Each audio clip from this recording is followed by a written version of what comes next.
পেঁয়াজ বেরেস্তা,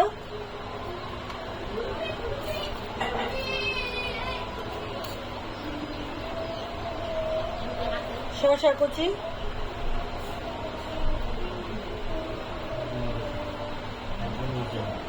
tomato, sorry কাঁচামরিচ কুচি,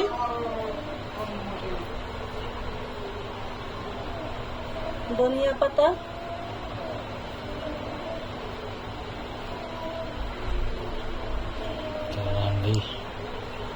আদা কুচি অবশ্যই দিতে হবে, না হলে হালিমের টেস্ট পাবেন না। আর লাস্ট দেবেন লেবুর রস।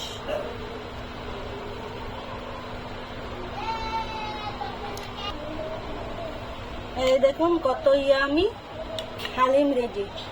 কে কে খাবেন হ্যাঁ করেন। মজাদার হালিম রেসিপি একদম কমপ্লিট।